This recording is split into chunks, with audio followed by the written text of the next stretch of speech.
Remember the Brady Bunch? Back before our money was broken, you could have one parent working while supporting a family with 6 kids and a live-in maid. Oh yeah, and a dog, Tiger. What happened? I have directed Secretary Connally to suspend temporarily the convertibility of the dollar into gold or other reserve assets.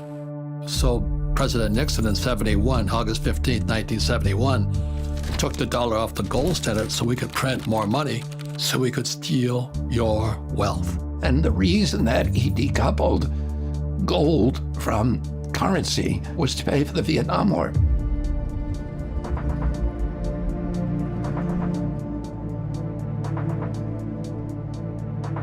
The dollar will dramatically lose its purchasing power. The more they print, the more it gets diluted. And with Bitcoin, you just can't do that. And so people who understand the concept of money supply being the driver of inflation, then they'll understand why Bitcoin is superior. So a single politician with the ability to print money can turn employees against employers, can turn the customers against the vendors. They can turn every industry against every other industry. They have people rioting in the streets. And typically, the people don't realize that it's the government that's created the distress, and they blame the shopkeeper or the policeman or the person in the streets for causing their problems. And so you have unnecessary violence, you have human tragedy, businesses collapse, families collapse, people lose their lives. And it's all because the economy is, in essence, collapsing because the energy is being drained out of the currency. There has been so much damage caused by broken money over the last 50 years, and more people are feeling left behind.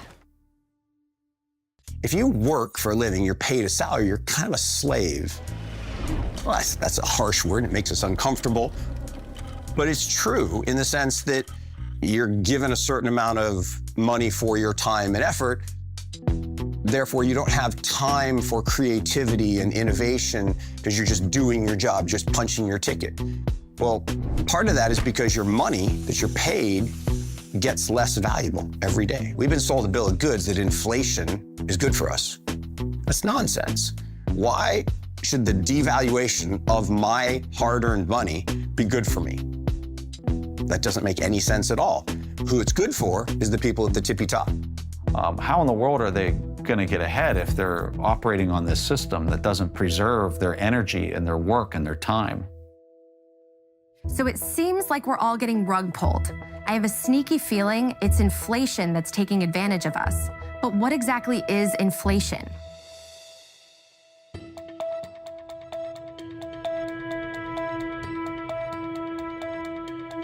There are two kinds of inflation. There's inflation due to unfortunate acts of God, force majeure. So if the monetary system is being run perfectly, and if there's a tornado or a hurricane, and there's a temporary shortage of goods and services, then prices will go up.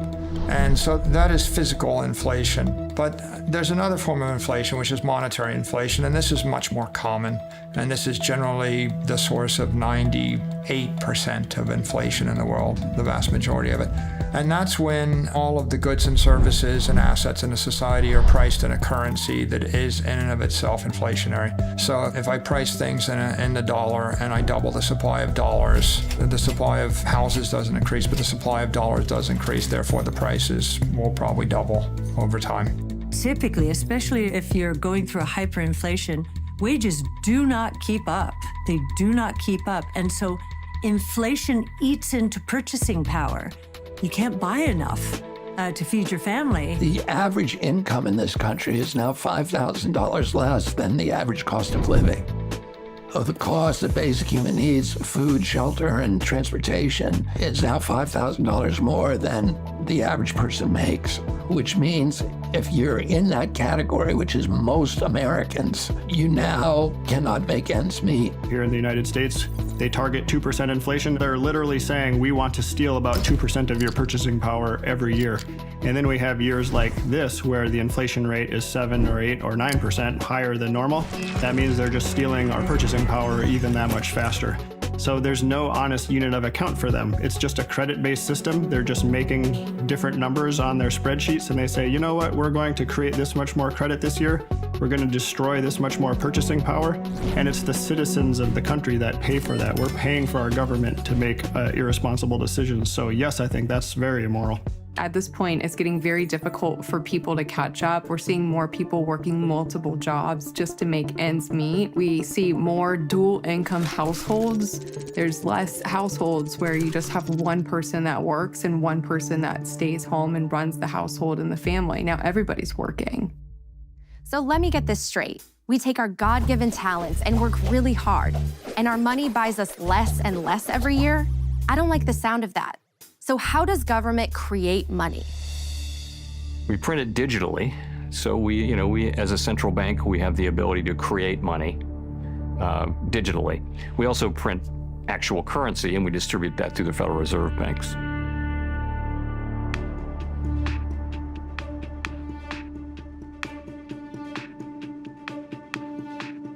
The current financial system was built for the elite. It was built to ensure that those that control institutions and have a vast amount of money can make even more profit at the expense of regular citizens that are from the working class. The current financial system was designed to promote the wealth of a minority, which is why that minority tries everything possible to discourage people from using Bitcoin, because they know they will end up losing that privilege they have been carrying for centuries. So we can't trust money to tell us accurately how much value we create. So it's not hard to see how we go from this to a world where a lot of people just don't even know how much they are worth to the world. And that makes it easier for the bullies of the world to step in and say, you know what, we'll tell you how much you're worth. A person who gives themselves to honest labor and gives an honest day's work deserves a wage that will allow them to sustain their lifestyle at a basic standard. And if that's not happening, then we have a problem in terms of the way our economic structure works. And there are a lot of people who work multiple jobs in order to meet that standard. And that is probably an indication that we have a problem. It's not good stewardship to put myself in a position where I acquire so much debt that I can't sustain my living. And we have people who are doing that all the time, and we have people who in some ways promote the idea that you can live this way. The incentives exist for the Fed to provide extremely cheap credit to banks and for them to mark it up a little bit because it's profitable for them, and then to offer that credit pretty cheaply and essentially create, debt slaves or indentured servants out of every American and anyone else around the world that they can lend to that is plugged into the Western banking system. That's just the incentives of the system that we have today. So was our monetary system designed to siphon away wealth from the working class?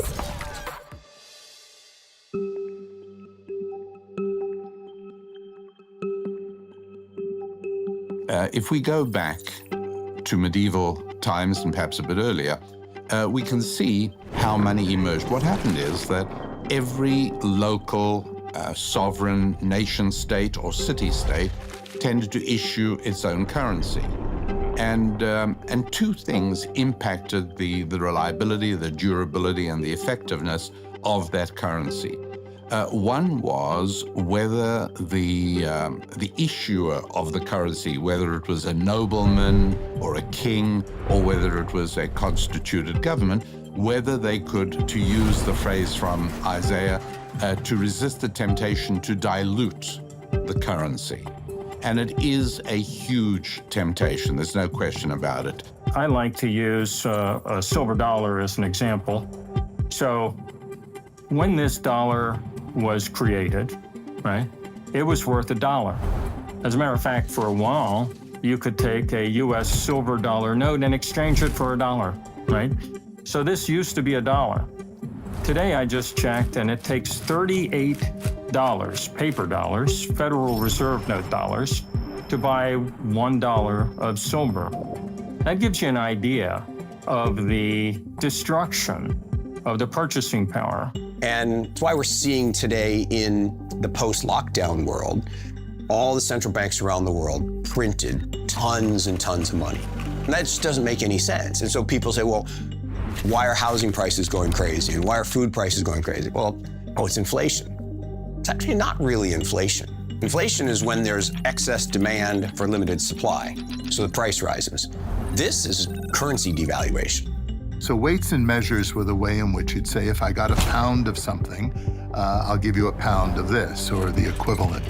And there's a real warning in the scriptures, Deuteronomy, Leviticus, especially in the Mosaic Law, and then later in the book of Isaiah, the book of Proverbs, that talk about things like, and they use a lot of metaphors, like diluting the wine with water. I mean, how is that for an image of inflationary policy, where you inflate the amount of money in the economy because you have control of the printing presses? Unfortunately, as governments abandon all morality with respect to preserving the value of the currency for which they exercise control and responsibility, it's increasingly impossible to count on that kind of stability. And in that light, we think in terms of whether Bitcoin is an investment vehicle or whether it is an exchange vehicle, or maybe we have to look at it as both.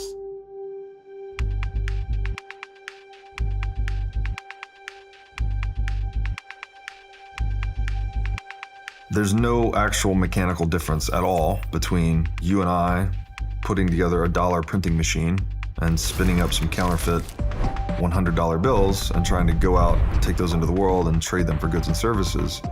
There's no difference in you and I doing that and what the Federal Reserve does by the trillion. It is one of the core contributors to the rich getting richer and the poor getting poorer. The particularly egregious thing about fiat currency is that it can cover up theft in the name of policymaking, whereas electronic currencies based on algorithms can't do that. If you think of the average citizen, it is very hard to plan your life. If I don't know what the central bank is going to do next month, let alone a year from now, 5 years, or 10 years from now. I use the example of baby boomers, right? Baby boomers, when we were young, we thought $500,000 would be a perfectly good amount of money to retire on. And now, suddenly, it looks like $500,000 is nowhere near what you really should have to retire on. Well, the reason for that is the systematic destruction of the purchasing power of those dollars. So that makes all baby boomers and all citizens more dependent on government. And that's very good for government. So not only are people unable to retire, they can't even get their life started.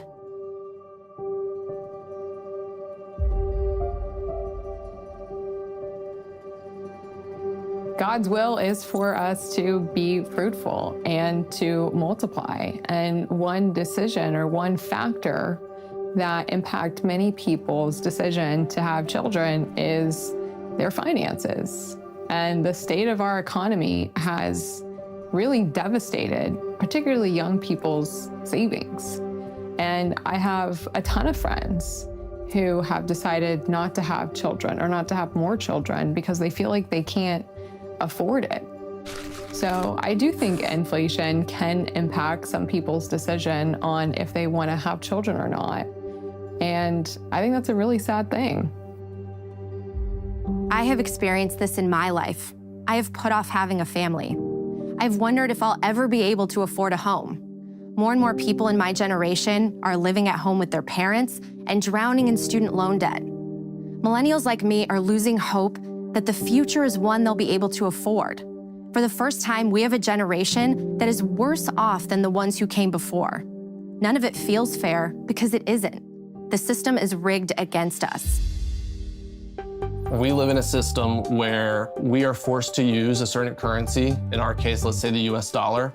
We didn't choose to use the US dollar. We didn't have a vote about whether we were going to use the US dollar. We're forced to use the US dollar. And that US dollar is controlled by political organizations that make political decisions to benefit themselves at the cost of others. Decades of policies that were probably well-intentioned have led to the worst levels of income inequality and wealth concentration we've seen since the 1920s. And at this point, we have politicians who just throw blame and they come in and say, I'll fix it. But unfortunately, they can't fix it because in order to keep the system going, they have to keep printing money. And the more they keep printing money, the more the wealth concentration grows and the more unfair and unequal the system becomes.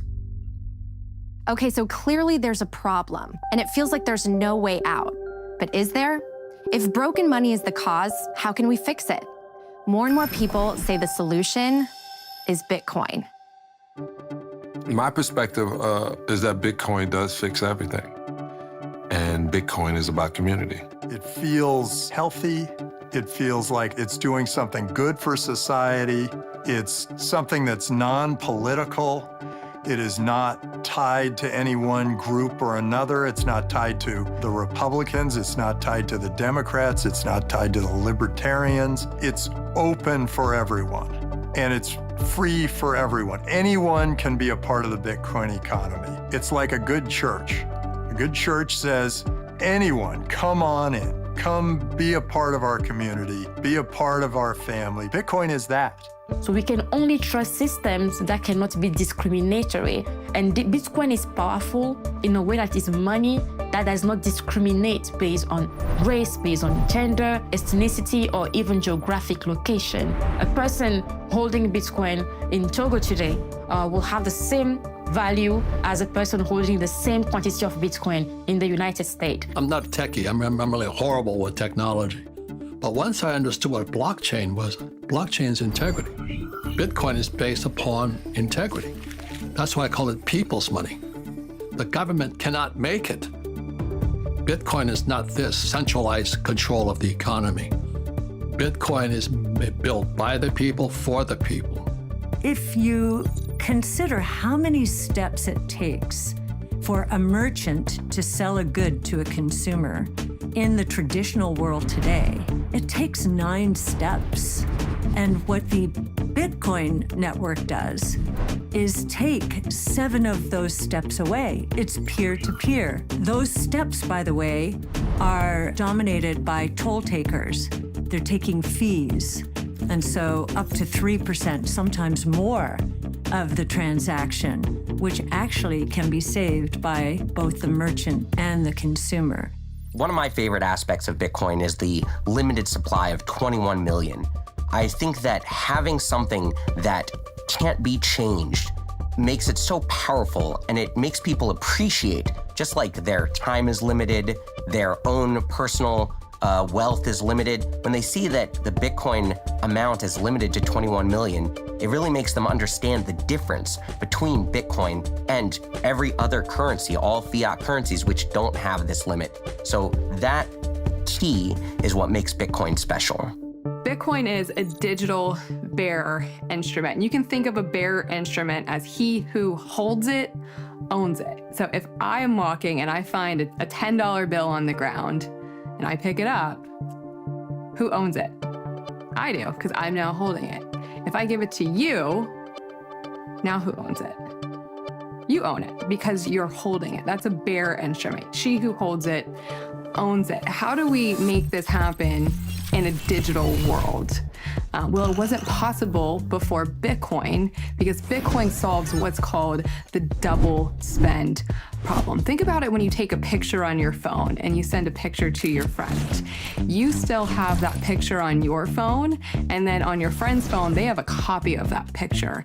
If I want to send money to my friend peer-to-peer in a digital way, it's really important that when I send it, it leaves my device and it's only on their device. Otherwise, you have what's called a double spend, and that's where you can double spend the same piece of currency over and over again. That doesn't work for money. So Bitcoin solved that decades-old computer science dilemma called the double spend problem. And that allows for the peer-to-peer transfer of money in a digital form for the first time ever.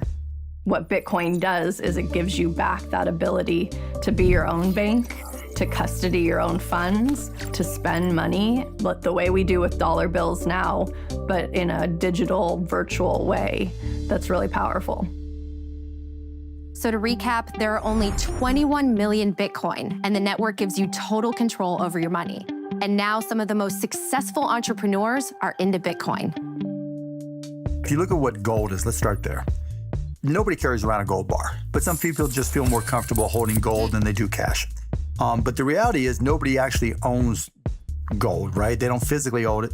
Some people have coins, but that's, an exception. And so gold itself is actually just a digital transaction that's stored on a ledger somewhere. It just happens to be on a fiat ledger where it's a traditional database held wherever you're buying the gold, at a bank, an investment bank, whatever it may be. There are a lot of vertically integrated organizations that control your access and the distribution and your ability to use traditional gold ownership. Bitcoin is very similar in a lot of respects, only the ownership of that is stored in a wallet, which, if you have your own wallet, is stored on the Bitcoin blockchain. For example, dollars aren't a great store of value because we have to trust that the government won't print more. With gold, no one controls the production of gold. So we know that its issuance is not controlled by any one party, and it requires work. Gold is a proof of work sort of asset where you have to dig it out of the ground. And Bitcoin has some of these same characteristics. Bitcoin as a store of value, it's great because you can carry it in your own wallet. You can cold carry it, which is a huge advantage. You can be anywhere in the world and there's an ability to transfer it or use it. That's a huge advantage. You can transfer it to others or buy it from others in seconds. That's a huge advantage. And you can transfer it as a method of payment in a lot of respects, and that's a huge advantage. Those advantages are legit and offer people a good reason to use it. And, if you're a speculator or you're using it purely as a store of value, it's easy to trade, store, buy, and sell. The reason Bitcoin is better than gold is that it's more transferable than gold. If you try to move $1 billion worth of gold, you need like an army to move that, and it's very expensive. If you need to move $1 billion worth of Bitcoin, you could hit a couple keys, hit send, in 10 minutes, it's transferred at the speed of light to anywhere in the world.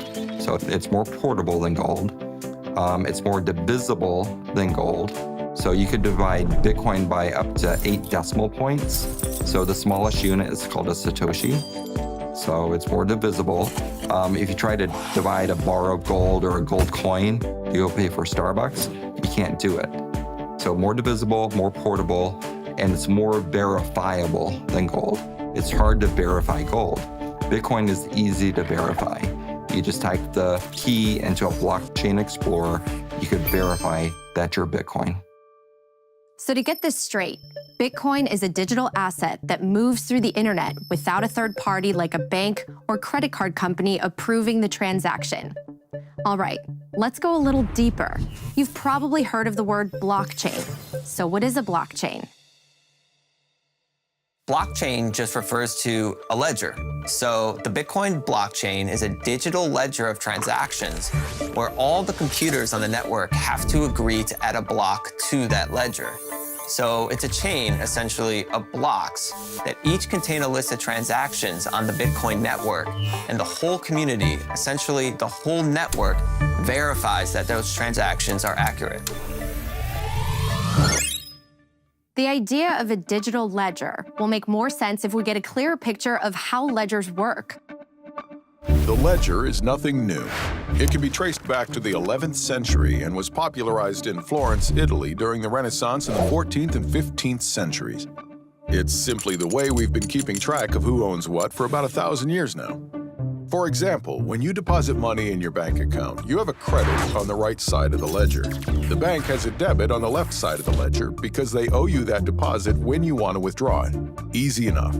It gets a bit more complicated when you want to buy something with the money in your bank account. Now the bank and the store have to reconcile your bank account with the store's bank account to move the money because they each have their own ledgers. And your ledger has to reconcile with their ledger, which can take a few days, or up to 30 days as with credit cards. Now multiply this times billions of people moving their money to buy things every day. And remember, the banks on both sides take a fee. All these transaction fees add up to trillions of dollars each year. That comes out of your pocket and the store's pockets. The beauty of Bitcoin is that it's one universal ledger that's updated and distributed around the world every 10 minutes. Best of all, it requires no middleman like a bank, which gives you complete control of your money. So now that digital ledgers make sense, you might be wondering how you keep your Bitcoin safe on the blockchain. The way that I would describe storing your Bitcoin on a blockchain is like a locker system. So at your high school, you had a locker, and your locker had both a public address, so my locker was C19, and I can give that address to everybody. Hey, go put this envelope in my locker, C19. That's my public address. But only I have the key, the private key, to open that locker and move stuff from one to another. So securing my Bitcoin or cryptocurrency would be the same thing, where you have this blockchain, which is like this digital locker system, and there's a public address, and everybody can know that address, and anybody can deposit into that address. But only I have my key to unlock that. And where you're storing your keys, there's typically some secret phrase that you need to keep in a safe place, which is what's used to create your secret key. The way most people store this is in what's called a mnemonic phrase. And you've probably seen this where it's either a 12 or a 24-word phrase typically. And each of those words comes from a specific word list. And when you stack those words together, 24 words is the number most people use, which corresponds about to the number of atoms in the known universe. And so we're storing a tremendous amount of randomness there that makes it computationally impossible to break into. And that's the piece you need to keep safe. Okay, that was a lot to throw at you, so let's try to keep simplifying it. Bitcoin might seem complicated. At the same time, I'd argue it's way less complicated actually if you look underneath the hood to figure out how banks settle transactions. But most of the people don't care, right? In traditional finance, you hit the button, it goes somewhere, and it just ends up in my wallet, and nobody asks how it got ultimately from point A to point B. Bitcoin is new, and I get that people have more questions ultimately about it, but over time, I feel like the trust in kind of the Bitcoin blockchain, as well as the longevity of the technology and how, the software has been up and running for so many years, people will stop asking the question. It'll become very normal. To sum this up, let's just hear a simple definition of Bitcoin. So what is Bitcoin? Bitcoin is a piece of software that allows two parties to exchange value over the internet in a transparent and trustless fashion, as easy as sending an email. So we're free to send Bitcoin through the internet as money without permission from any government or bank. But you might be wondering what the difference is between Bitcoin and the CBDCs you've been hearing about. What a CBDC is central bank digital currency. Now, what it is they're trying to take, and when I say they, I mean central banks and the government, are trying to take the concept of fiat currency and digitize it into a digital dollar. Now, the challenge with this is that allowing the state to create these central bank digital currencies It is creating a mechanism by which the government can surveil every single transaction that an individual makes. And not only can they surveil these transactions, it allows them to turn off your bank account if you start doing something that they disagree with. This is an extremely slippery slope that if we allow the government to go down this path, it has the potential to enslave humanity in the long term. And I think it's something that we need to carefully review, because if we go down a CBDC path, allowing the government this level of control, it's unprecedented, which is why we should avoid this at all costs and stick to a hard money standard like Bitcoin. The central bank literally would be in position to cancel any transaction. It would be permissioned, not permissionless. And it's one thing, for MasterCard, for example, to know how much they paid to Walmart last year, but it's another thing for them to tell the world how much you paid at Walmart last year. And it's a whole different level of creepy for them to say exactly what did you buy at Walmart last year. And I think people kind of broadly get that sense of privacy. That's what's at stake here. I think the future of money really is one of the most important policy debates we're having today. And when you think about where people could go with kind of an Orwellian surveillance state money system like a central bank digital currency, it really is a good versus evil. And Bitcoin in this case is on the good. The countries that are clinging to a CBDC are trying to control their people. And those are weak governments. Weak leaders are the ones who try to control everybody. The strongest leaders are the ones who trust people and set them free. The problem I have with CBDCs is they're Marxist. And what I mean, the central bank. Marxism is central banking system. So that's why I support Bitcoin, because Bitcoin, I saw the strength coming from the people, not the government. I think CBDCs, wherever they are a threat to freedom. Absolutely. You're seeing CBDCs in China right now where the populace are trying to go into a store and they're scanning a QR code and they're seeing in their wallet that it's an invalid purchase because maybe they're from a region that's 100 miles away, or they're going to a pharmacy and they don't want that person to have access to that type of drug or medical treatment. With the CBDC comes the programmability and control of the government saying you're allowed to do this or you're not allowed to do that. And we've already seen it rolled out in China, and it looks a little scary. So when you're doing that compare and contrast between a CBDC and Bitcoin, it's all about who's controlling the actual ledger. One's actually decentralized, the other one is not. It's completely controlled by the government. Now that you know the difference between Bitcoin and a CBDC, let's play a little game. Hey everyone, time for one of my favorite games, CBDC versus Bitcoin. Here's how we play. I'll read you a headline from our not-so-distant future, and you have to decide, am I describing a CBDC or Bitcoin? Are you ready? Okay, first one. After criticizing President Macron on social media, French pilot's digital wallet is frozen. Come on, this one's a no-brainer. CBDC or Bitcoin? That's right, CBDC. Next. British electrician protests being denied a pint of lager at local pub for exceeding his alcohol limit for the week. Which is it? CBDC, Bitcoin? Well, of course it's a CBDC. All right, last one. Are you ready? Can I get a drum roll, please? After Chinese invasion, Taiwanese citizens escape with their savings in their head. Border guards are unable to confiscate their wealth. You tell me, CBDC or Bitcoin? That's right, Bitcoin for the win. Thanks for joining us today, folks. Natalie, back to you.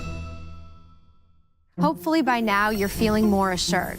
So let's get back to the idea that Bitcoin fixes everything and look at exactly what it can fix. I think that there's a moral case being made for Bitcoin in that it is for the end consumer, for the citizen. It is the stable form that cannot be stolen or corrupted or manipulated or inflated. And so for an individual, that is a great thing. It doesn't necessarily benefit certain governments who want the ability to wipe out with the stroke of a pen or the muzzle of a gun the bank accounts of its citizens. So politicians promise you that they will make your houses more valuable, that you can use them as ATM and extract value from them, that you'd have cheap borrowing and cheap leased cars and cheap mobile phones, and you'll just be wasteful and keep consuming, borrowing, spending, consuming. This is not sustainable. It's not sustainable for human harmony. It's not sustainable for the planet. It leads to a joyless market society that measures GDP and exchange value over experiential value. And experiential value is much more valuable to human beings. We don't measure our literacy rates, our suicide rates, our divorce rates, our happiness, our pollution within the GDP metric. We only measure exchange value. So as long as politicians keep saying, oh, GDP is going up, therefore we're all doing great, that's a massive problem for human society, and it's not sustainable for our planet. So I think it's extremely important that we consider a sound form of money as a fundamental change for our financial and monetary system, because that'll put us back on an even keel. So how does all this get us back to the Brady Bunch days? You know, where a family can actually live off one income and have a balanced life? Bitcoin could make life affordable again and allow us to plan for our future. If money actually held its value, imagine the freedom we would have. I think store of value is a really interesting concept that ultimately people are trying to figure out, where can I put my economic value that I've gotten in exchange for the work that I've done? And I don't just want it to not go away. Maybe actually it should increase in value over time. And I think something like Bitcoin continues to perform over the last 15 years as the best store of value on the planet. People view Fed monetary easing as printing money. And if you're printing money, it's going to create inflation, and therefore sound money tends to grow in value. Just in case you haven't heard of sound money, let's take a moment to learn what that term really means. What is sound money? The term sound money originated back when we used gold coins as currency. Oftentimes, as a way to create more money, kings and queens would mix in common, cheaper metals with gold. That way, they could create a coin that looked like it was pure gold, but really, it was diluted. And that allowed them to create more coins with the same amount of gold. So instead of 10 ounces of gold being able to create 10 coins, now they could use that 10 ounces of gold mixed with junk metals and create 14 coins. It was a very sneaky theft of the people's money. The public got wise to this scam and found a simple but clever way to test if their coins were pure. If they dropped them, a pure gold coin would make a different sound than a diluted one. Today, when we refer to sound money, we mean money that cannot be diluted. Bitcoin is the soundest form of money humans have ever created, because no matter how hard anyone tries, you can't dilute Bitcoin by creating more of it. There will only ever be 21 million for all of human history. So because Bitcoin can't be printed out of thin air, it gives us money we can trust. And what's more, it's inclusive and open to everyone around the world. You know, if you are one of the 50% of the planet who does not have a bank account, you are shut off from the global economy. You can't go shopping on the internet if you don't have access to a credit card or some form of digital payment. So there's a huge amount of people around the world that are frozen out of the financial system and the ability to improve their life circumstances. Bitcoin, it is designed ultimately to replace both the monetary system and the financial system. It is a math-based system where at its core, it is trying to remove politics from money. The beautiful part about that is that anyone, anywhere in the world can use Bitcoin at any time for any reason. No one can censor them, no one can stop them, no one can tell them that their use of money is wrong or not allowed. No one is going to change the rules on them halfway through, and everyone operates by the same rules. It doesn't matter if you're a billionaire, it doesn't matter if you're a president, it doesn't matter who you are. You have the exact same rights within the Bitcoin system that the person who makes $1 a day has. Do I believe that it can help people rise up out of poverty and give them opportunity to do business where they weren't able to before? Yes, I do. And it's certainly been the case around the world where people have gotten access to a financial system that they didn't have access to before. For example, talk about financial inclusion, for instance. The current financial system excludes a large amount of people from being able to access financial services. If you looked at a continent like Africa, one of the reasons they can't crawl out of poverty is because the currencies in every country in Africa they're either broken completely defective, or they're impaired, and they're continually siphoning economic energy from the working class and from the businesses in those economies into the hands of the politicians that control the corrupt currencies. You, in essence, don't really have any hope of accumulating wealth if you're paid in a defective currency and the currency is continually collapsing.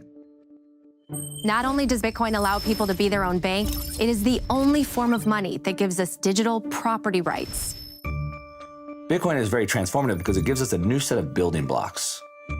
We don't know all the things that we can build with those building blocks, but what we do know is that it's solved maybe the oldest problem in humanity, which is how do I secure my property in a way that can't be stolen? The ability of a person to have full rights to the money that he has earned, that he has brought into being, without interference of any more powerful entity, whether it is a band or a gang or a government or anything else that could use force against him. That's a huge advantage and a huge asset.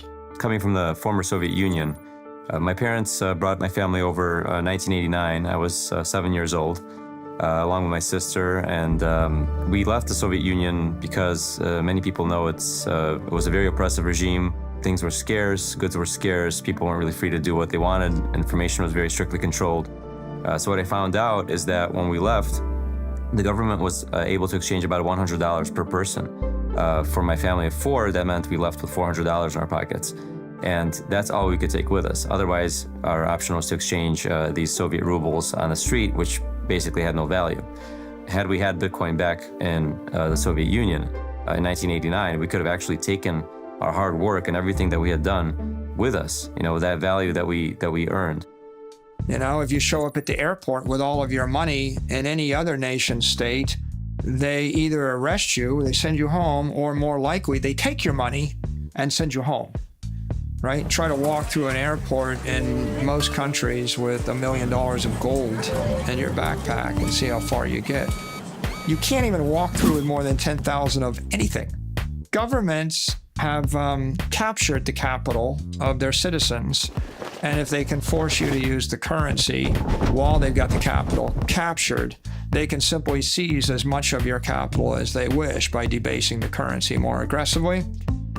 Bitcoin reverses that balance of power because now for the first time, you could actually store your capital in a hardware wallet or in a set of private keys, and you don't have to move it physically through the airport or on a ship. You can actually move it through cyberspace with 12 words. You can send all the digital capital in the country over a WhatsApp message. There's a famous phrase, an armed society is a polite society. When the citizens are disarmed and the government's the only entity with the guns, then one person can simply steal all the property. And when 95% of the citizens are starving to death, that's not a problem. As long as 1% of the people have the guns and you feed the 1% with the guns, you could still control the country. And that's what happened in many nations, in North Korea, in Cuba, in Zimbabwe, etc. Bitcoin economically arms everybody. Like for the first time in history, you can fight back. You actually can store your economic energy and protect it with cryptography and a 300 exahash wall of encrypted energy, and no mayor or governor or country can seize that from you, no matter how much weaponry they have. And what happens then? If I can't take it from you by a force, I have to negotiate with you. And that means instead of just losing everything, I'm going to try to sweet talk you or negotiate you into giving me half. And we call that tax. If we want to get people out of poverty, we need to give them property rights. We need to give them savings that is theirs. We need to give them a way to build wealth, to build businesses, and to keep that wealth and to pass it on to their children so they can build more wealth. And that is what Bitcoin provides. Bitcoin enables digital property rights for the first time because it's the world's first digital bearer instrument. It allows people to have not only ownership, but control. But what also is essential to a free society is economic freedom. If you don't have the choice of how you spend or save your money, you don't live in a free society. Before cryptocurrency, you needed a bank to allow you to build something and put it on the internet. But now we have money native to the internet, which allows the whole world to participate in a global economy. Ultimately, Bitcoin is a means to fight tyranny, to fight corruption. When you take control of the monetary system out of the hands of a few and make it available to everybody, it is a safer system. Bitcoin provides a way for the abundance gained from technology to be broadly distributed to society that is aligned with the best in humanity rather than the worst in humanity.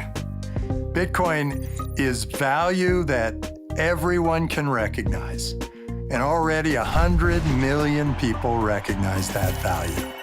There was this moment, I was sitting there and I put Bitcoin on a ledger and I looked at the ledger and I thought, this is my money. My money's here. It's not sitting out there in some bank waiting for some bank run to run it out of business or allowing some banker to make a fortune off my money. It's right here. I know where my money is. I think that gives power to the individual. I think that gives power to the people. This is why people find so much hope in Bitcoin. It gives us back control over our time, our energy, and our lives. So I think the most transformative aspect of Bitcoin is really almost a social economic experiment. Can all the users of a money be in control of the monetary system, right? Or do we need a handful of elected people to tell us what the monetary policy should be? If a majority of the users of Bitcoin and the people running it decide to change the monetary policy, they can. Bitcoin solved decentralization and security. And it was the first time that decentralization and security has ever been solved. And for anyone that's gotten into Bitcoin, reading the Bitcoin white paper is usually the inflection point where it's a 9-page, really easily understood document that lays out what's now the whole cryptocurrency ecosystem. The fundamental idea that we can have a financial system where individuals are really in control of their money. You don't have to have all of the intermediaries that were problematic in the 2008 financial collapse. When I saw that as an engineer, I thought, wow, this is one of the most empowering things that I could imagine. The most important thing is the way it reorganizes human behavior, right? Because for basically thousands of years, most things happened in a trusted way. You had to trust somebody in order to conduct a transaction. You had to trust somebody in order to store your wealth. And now you don't. You can use Bitcoin and you don't actually have to trust anyone. You just have to trust the algorithm. You have to trust the software code. You have to trust the rules of the system. And so Bitcoin is this very transparent system based on code and based on rules. It doesn't require you to trust a bank, doesn't require you to trust the government, doesn't require you to trust your neighbor even. You can use it to do business with an enemy, you can use it to do business with a friend.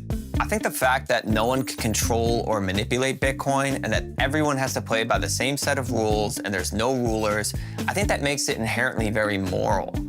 There's no one who gets a special unfair advantage in Bitcoin, and that's different than the current system we have today, where whoever's closest to the money printer basically disproportionately benefits from it. And so I think Bitcoin can make the world a better place by making it a more fair and inclusive system, and will help fix some of the division, polarization, and the wealth concentration we see today.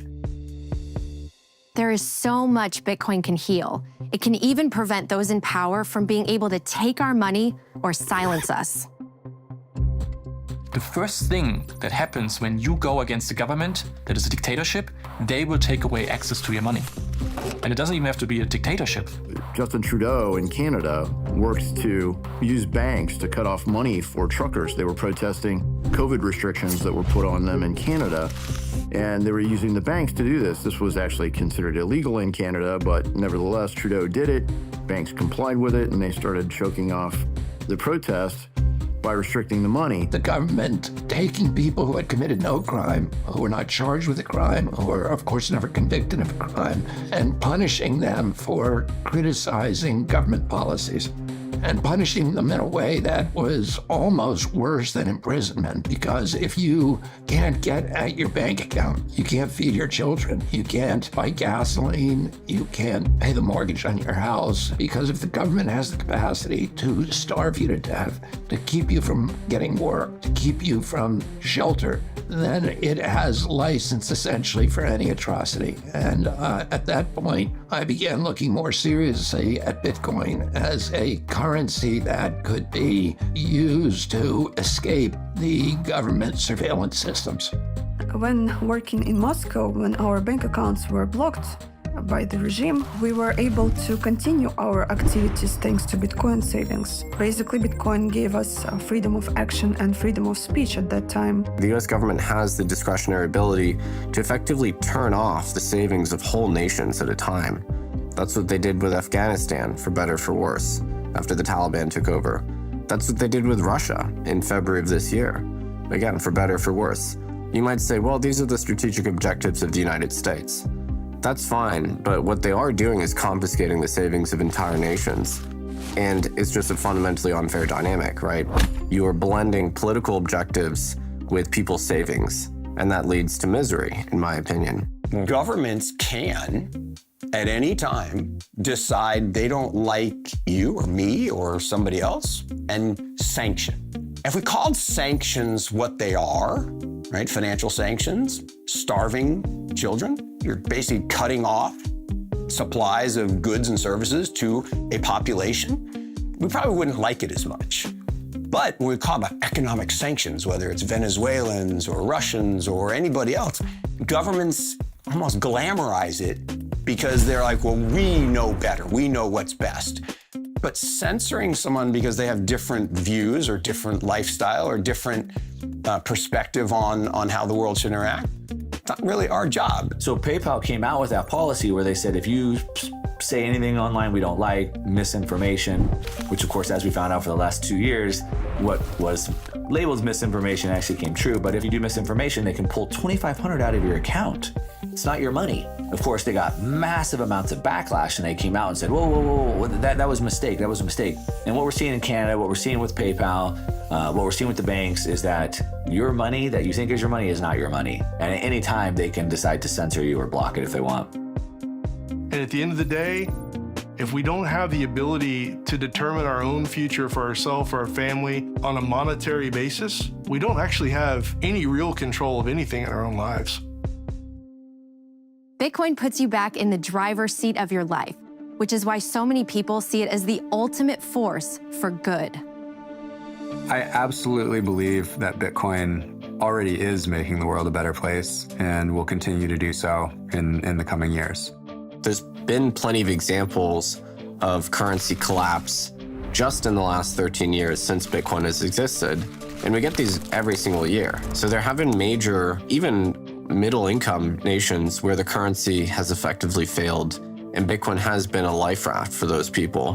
When the war in Ukraine broke out, I had friends there on the ground trying to help some folks that were stuck in bomb shelters, delivering food and water. And they asked us to help them monetarily, try to help them buy more supplies. On a Saturday night, the only way to get money into Ukraine was Bitcoin. There's no other technology that can cross borders outside of banking hours. So we were actually able to use Bitcoin to send it over there and get local currency to people on the ground and to effect humanitarian aid. And I was really blown away because Bitcoin was the only thing that could solve that problem. And in times of war, all philosophical resistance to things like Bitcoin goes out the window because it doesn't matter. If it solves your problem, you're going to use it. And that's what makes me really excited about it because there's so many problems in the world and those people really need the Bitcoin. We decided to collect some donations in Bitcoin, and Bitcoin was a kind of a plan B for us.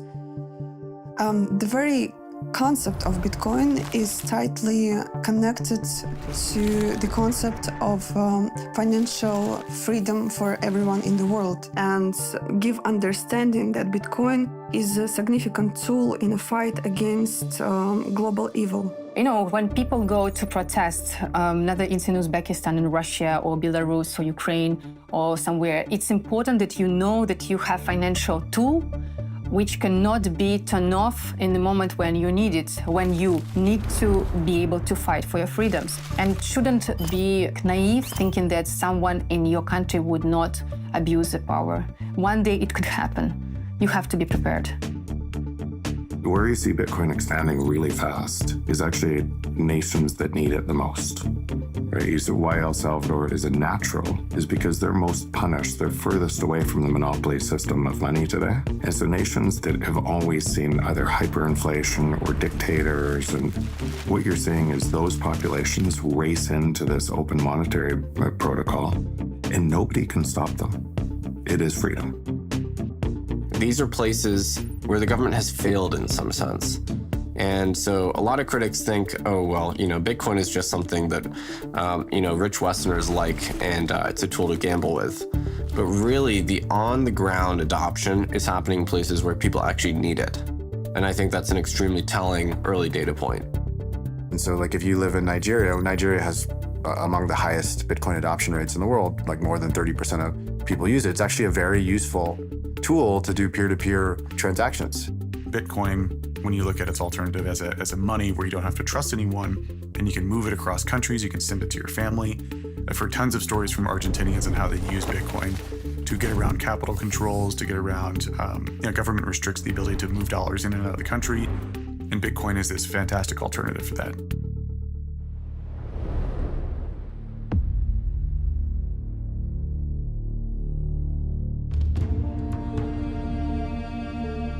My country is ruled by the oldest military regime in Africa, same government in power for 57 years. And this is a brutal, rogue military regime that puts us under unimaginable amount of abuse and pain and control. Activists and dissidents arrested, killed, their bodies dumped in the sea. Countless of activists are jailed and have been in prison for years with no trial. Many others have disappeared, their families have never seen their body, and thousands others have fled the country, living in exile like myself. I see Bitcoin as a tool of political, social, and economic liberation. The reason why is because the ideology behind Bitcoin in itself is geared toward giving monetary agency back to people, to citizens, no longer having people depend on banks and governments to control their money and determine its worth.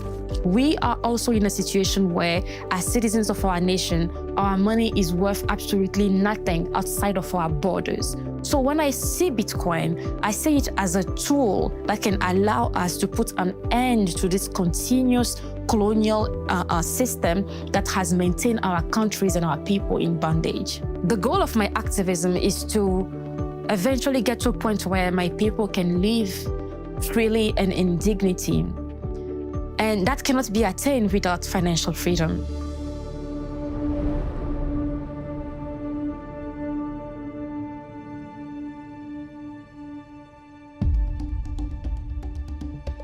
Digital Sun Fund, which is my non-profit organization.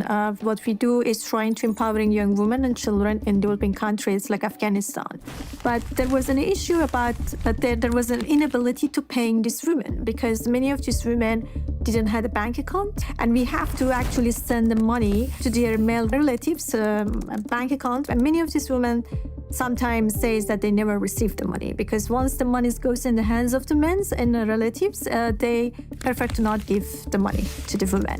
And why it's like that? Because in a conservative communities, some men are trying to control the lives of the women. And obviously, the first thing is that they don't want that the women have the financial freedom. So we heard about Bitcoin, and with as well. We can use Bitcoin and send to the women directly, and they can have control of their own finance. That was interesting, and we deployed a Bitcoin wallet within our system. We created a user-friendly platform that was very easy for them to find where their wallet is, how much money they're making, and what they can do with this money. Bitcoin has helped us bypass the physical and social barriers. If you have cell phones and smartphones and you have access to internet, you can have your bank with you everywhere. And that's why I think that the magic of the Bitcoin is.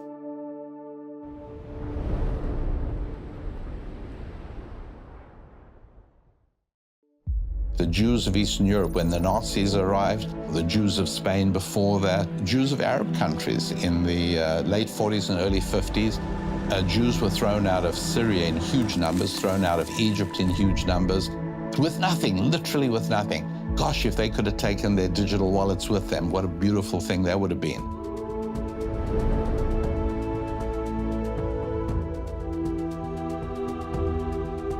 I think Bitcoin is as much an ideology as it is a technology, but because it's an ethical ideology, there are many people that feel very spiritual about it and others that view it as a religion. If you worship truth, if you worship integrity, if you worship conservation of energy and balance in the universe, then Bitcoin is your religion. Bitcoin is ethical, but it's also peaceful. It's not a currency that worships violence.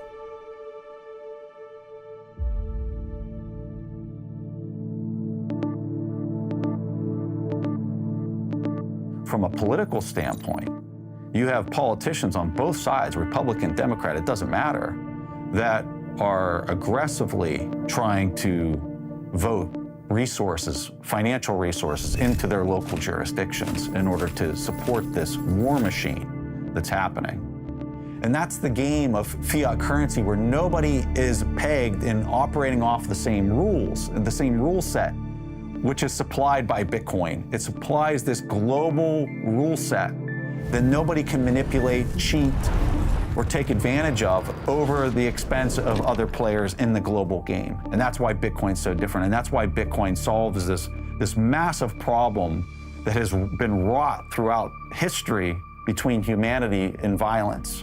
Fiat money is used to fund wars. We've spent $8 trillion on regime change wars over the past 20 years.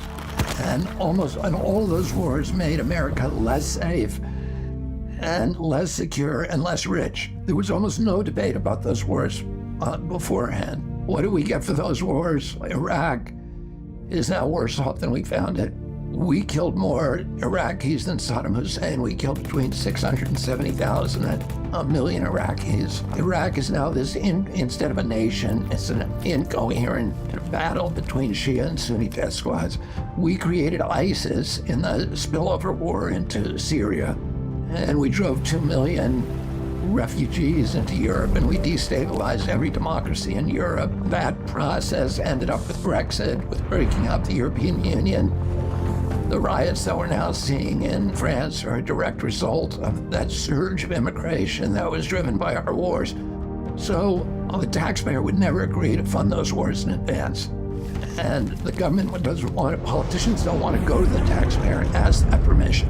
So it's much easier for them to just declare the wars and then finance them by printing more money. But ultimately, the people who pay for that money are the middle class, and they pay through the mechanism of inflation. So when the governments print money, it has the ability to fund the military-industrial complex and create tremendous reckless spending. So when you look at wars throughout history, that's a very, very profitable thing. And central banks can print money to fund both sides of the war. As a person who was flying attack helicopters in combat, there was almost every single flight I went on, somebody that was being shot at, injured, killed. Providing that support for people on the ground was an extremely humbling experience to just see how destructive human beings can be towards each other. When you go far enough upstream as to what's driving this behavior, why is this even happening? I personally arrived that it's the money that's causing this to happen. And there's probably nothing more important for me in my life than trying to make sure people can understand that there's a better way to conduct exchange. And there's a better way to get along with each other than to have a trusted ledger that nobody can manipulate or change. We need to make war and fear less profitable. That's the real layer 2 solution that we need on top of Bitcoin. It's us, not code on a blockchain, but a human society that makes nonviolence and kindness more profitable than exploitation and greed.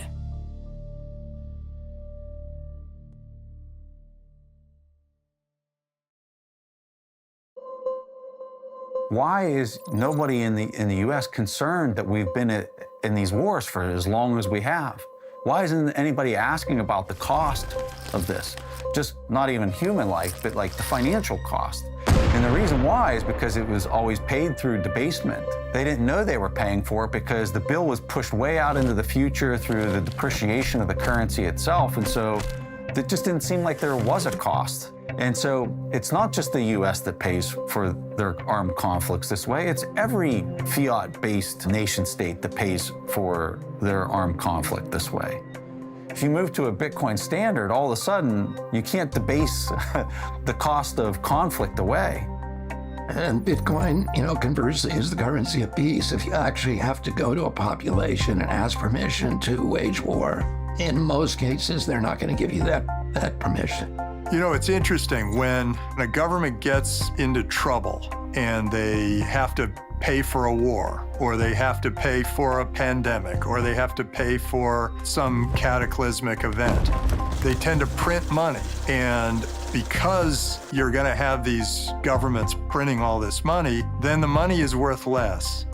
Well, what if it were all Bitcoin? Not only would that government not have the ability to print the money for the war, you might not even have the war.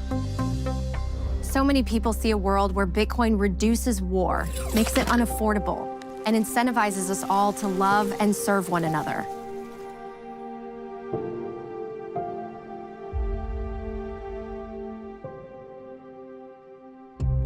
I believe that Bitcoin is just money, and in the Bible, there are many examples of what just money is and what unjust money is. Without a doubt, government fiat currency is not just money. It steals from the poor and gives it to the rich. It creates more income inequality. I think God hates the current system that government fiat creates.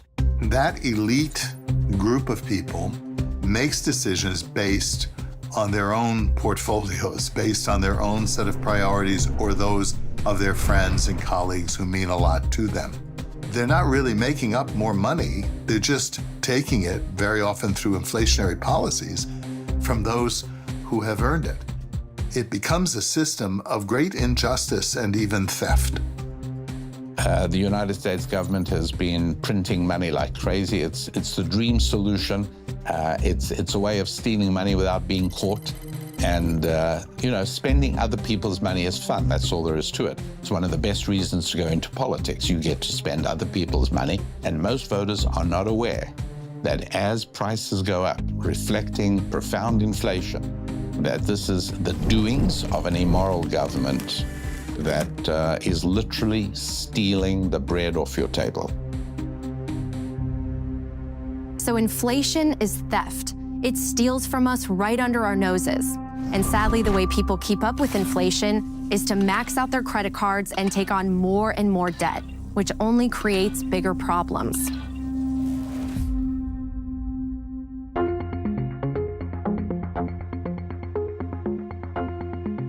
We have interest levels today in our time that far outrun inflation oftentimes. And I think that does raise some ethical questions for us about how we handle our money in the modern world and how we charge people who pursue credit, that kind of thing, because they end up paying a lot just to make up the credit aspect of what they've done as opposed to the money that they've been provided for in a loan. So in Islam, the practice of lending at interest is forbidden.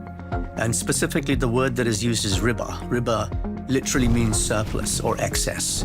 And it means any excess on money. So any form of money creation is forbidden. Riba is interest, it's usury, it's money creation. So when we talk about sound money in Islam, we're really talking about a form of money that cannot be created from nothing and therefore requires proof of work. Now, one of the problems with fiat money is that it doesn't require proof of work. Well, that's interesting. Let's see what other religions have to say about Bitcoin and its ethics. Many people question, what is the role of technology in Judaism? This is a tradition and a law which goes back thousands of years, so what could it possibly have to say about these modern inventions and technologies? The fact is that everything that God creates in this world is all for the purpose of making the world a better place and serving Him better. So all of these technologies, whether it's phone, internet, video, all of these things, Bitcoin can be used and should be used for the better service of God. India was this fabulously wealthy industrial power and a spiritual innovator at the same time. And it's largely because its economics had somewhere in its foundation the idea that the ultimate goal is the pursuit of moksha, this true freedom. And we can get back to that. So if Bitcoin helps us to get back to a new kind of capitalism that fosters both material well-being and spiritual freedom, it'll be great. But that kind of new capitalism won't really be that new. It's more like a return to our old habits. So it sounds like Bitcoin can bring out the best in us. Let's explore these religious teachings more deeply.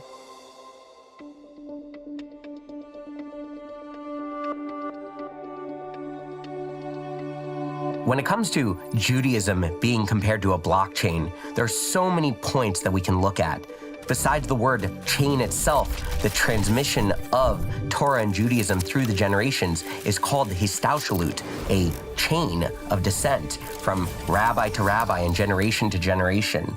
So what every individual can do is study Torah. They become their own full node. They can validate all of the laws and all of the customs and traditions. And then as new situations arise, rabbis have to deal with how does the Torah have a perspective on these new technologies, on these new questions? That's where proof of work comes in. The rabbis are the most educated and experienced in analyzing and studying the Torah. So they prove their work through their study and through their writings, which can then be verified by every member of the tribe. All they have to do is look into the Torah and validate that what the rabbis are saying fits in with the Torah values and Torah teachings. Particularly as a Jewish person who the Jewish people have been dispersed across the entire world and have had to move from country to country, I can appreciate a money that you can take with you and own and use for your purposes without it being interfered by third parties. Bitcoin is just another step in the technological development of how we can serve God better.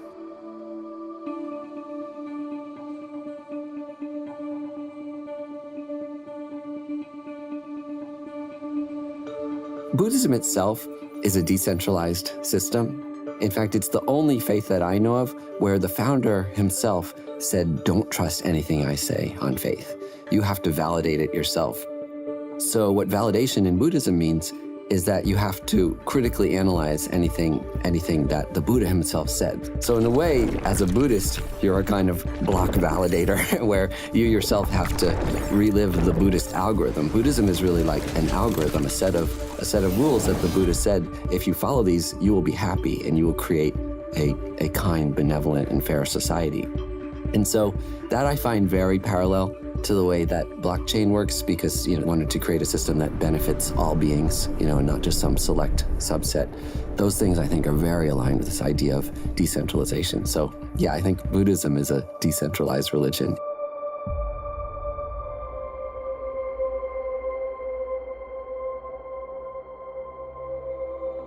If you have centralized planning, that is, fewer people who are making the decisions about the economy as a whole, you have less information. If you have a decentralized economy, what you have are more people, more inputs, more kind of connection to the reality of what's happening than you would have if You have a small Politburo, a group of policy advisors who are making these decisions, very often influenced by their own particular interests. So when we ask what the Bible says about money, the key thing is that money itself is not evil. Sometimes you hear people say money is evil. It's not. It's a means by which we manage our relationships and barter with one another with different skills and abilities that we have. What the Bible says is the love of money that is evil, that it is when it moves us towards greed, when it moves us towards covetousness, when it moves us towards avarice, when it feeds our pride, those kinds of things. That's when money becomes a problem. And actually, it isn't money that's the problem, it's how we deal with money that is the problem.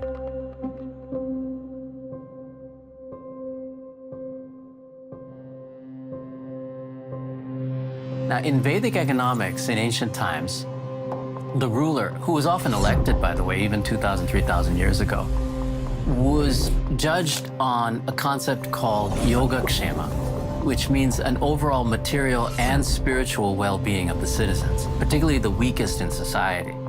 Monetary profit was considered just a byproduct. So fiddling with the money supply, though it might do some temporary good, means that we are ignoring a lot of the key metrics of what makes life worth living. One reason we print this money is to get people to go out and shop with it, or to take on debt at low interest rates so they can go out and shop with that. Now, I don't know of any religion or philosophy that says that the goal of human life is to consume to the point of debt. So in a real sense, we are incentivizing something that goes against our basic morality, and I'm not sure how long we can continue to do that. The truth is, what we really are is divine beings who have taken human form in a material world that we manifest together for a meaningful purpose, to be happy and free. That's the truth, and that's the foundation of Vedic economics. And Bitcoin has a chance to help us to see ourselves that way.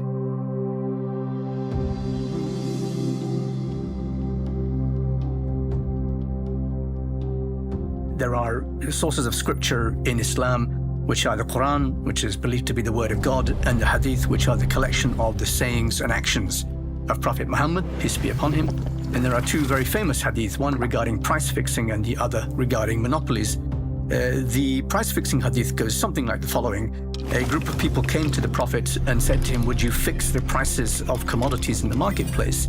And he considered this and he said no, because he didn't want to cause an injustice against the people. He said that God is the one who fixes the price in the market.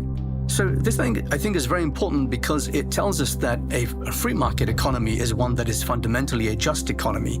I think Bitcoin is the most Islamic form of money ever invented, and therefore, also the most Abrahamic form of money invented, because actually the three great monotheistic faiths share many characteristics in terms of justice and equality and fairness in dealing with one's fellow man. So I think that Bitcoin has those characteristics to be not just the most Islamic form of money, but the most Jewish and the most Christian form of money as well. And I think, therefore, it's a very, very powerful concept, and one which can completely overturn our understanding of the last 100 years of economic history. In a Bitcoin world, people would work together and be free and happy. If fixing our money could help us achieve that, imagine the kind of future we could build. I like to kind of think about how the story of Bitcoin is still being written. The story, the chapter 1 started over a decade ago, and here we are, and we have no idea what kind of the final chapter of the book ultimately looks like. If you think about Bitcoin taking over the world, right, the Bitcoinization of the world, and you play that out to its last element, what could that last stage be from a potential perspective? And that is a world in which there is no other currency. All of the governments have dropped the dollar and the yen and the euros, and all there is in the world is Bitcoin. And it is the standard kind of payments mechanism for anything. A few steps before that is going to be central banks around the world adopting Bitcoin as a reserve currency. I'd actually expect that to happen. At the same time, when I started in this space, I thought this might take out centuries. Every single year, I feel like my time frame gets shorter and shorter and shorter. I think if the world went on to Bitcoin standard, I think what we'd see would be less wars, We'd see government size drastically reduced because the ability to tax your citizens becomes much harder. So if Bitcoin is successful and the world starts to use it, we see the role of government start to shrink quite a bit. And their ability to extract value from their citizens and their ability to wage wars also drop too. And a optimistic government should look at Bitcoin and understand that this is a movement that's not going to stop. You can't really ban it. And if you do, it doesn't mean that every other country will either. So it's better to get on the train, see this coming, versus try to fight it and try to fight against it. It's sort of like a inevitable sort of change. The things that are happening now are things that we were only dreaming of when we were, on our PCs in computer class in 1985. This is not just an advancement in technology or an advancement in computing or an advancement of a monetary system. In my opinion, Bitcoin represents an evolution of consciousness beyond anything we've seen in thousands of years. We're moving towards a digital future, and we are moving towards a future that's going to require a disintermediation between governments, banks, and centralized control. And Bitcoin grants us this power through an open network that anybody around the world can participate in. It's extremely powerful. And if people adopt it, in time, we will see how we will put the power back in the individual's hands and disintermediate those at the top that are trying to control the human race. There isn't yet a Bitcoin tangible economy. But that may change. And in fact, I think on some level, it's already beginning to change. So it's obviously something that I think everybody should watch with great interest. I think it would be a great mistake to ignore the Bitcoin economy. I'm excited for the future of Bitcoin because we're just really beginning to understand all of it and the uses for it and the advantages of it. In a Bitcoin operating world, it'll just be a completely shifted dynamic. So it will be more that people can save up and then invest into a certain business. And so in a short way of putting it, it's like saying we're going to live in a more equity-based system as opposed to debt. Whereas right now, it's all about cheap debt. Cheap credit is how the thing expands. Whereas in the future, it will be more equity and savings-based. I'm a person who really believes that everyone should have the right to health care, right to a home, right to food, and so on. All the basics. We should all have our share of the Earth's bounty. And no political or financial system we've come up with has yet solved that problem for humanity, although we're getting a little bit closer. So the idea of putting it into collectively agreed algorithms that no individual can change is very, very powerful. So these things are happening all over the world. What I see in the next 10 years is that Bitcoin is flourishing. Bitcoin is solving problems for people in the places where they have the problems. That could be currency problems, that could be energy problems, that could be being able to escape from your country. And that growth is something we see every day. It's not shrinking, just like the internet just keeps growing, right? Lots of people ask, how long will it take for the world to be on a Bitcoin standard? Will there ever be a time where Bitcoin is the world reserve asset and the world reserve currency? I think that that's inevitable. I do think that's coming at some point, but I think we're still kind of a long ways away from that. And so maybe 5-10 years from now, I think lots of the world's government fiat currencies are going to dissolve, and that purchasing power is going to be transferred into either the US dollar, possibly the Chinese yuan, and certainly Bitcoin. And the world will be a more just, a more honest, and just a better place to live. We consider a sound form of money as a fundamental change for our financial and monetary system, because that'll put us back on an even keel.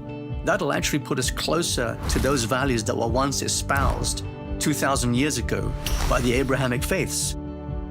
One of the other areas that I just really like about Bitcoin is this idea that I mentioned earlier, where it's a very unifying technology. Whereas considering how divisive the whole country is, the whole world, but especially in the United States, we're at each other's throats and we don't agree on anything. But now, all of a sudden, Bitcoin comes in, and you have Republicans and Democrats and conservatives and libertarians because they agree on Bitcoin, and they agree on Bitcoin because it reflects their values back at them, and they believe that it's the right path for us to move forward. So all of a sudden now, you have this base layer unifying technology that can really start to help us have conversations, because the worst thing that we can do is get into our echo chambers and not talk to the opposite side anymore, Now you have Bitcoin helping to unify these groups and put them in the same room and have conversations. And I think that's where progress can be made. Our money should reflect actual value creation and not be sort of given to us by a government that's just trying to manipulate the money supply to get us to shop when they want and go into debt when they want. As long as we're manipulated like that, we're not truly free. That's what we need as a change. And Bitcoin gives us a basis. It gives us a tool for creating that kind of society and that kind of economy. We're at a very transitional time in history. If you look back through the long lens of history, what we see is a repeating cycle of freedom, oppression, revolution, freedom, oppression, revolution, freedom, oppression, and it just goes through all of history. And I think we're at a point in history where that cycle could finally break. And I think it could break to one or the other side.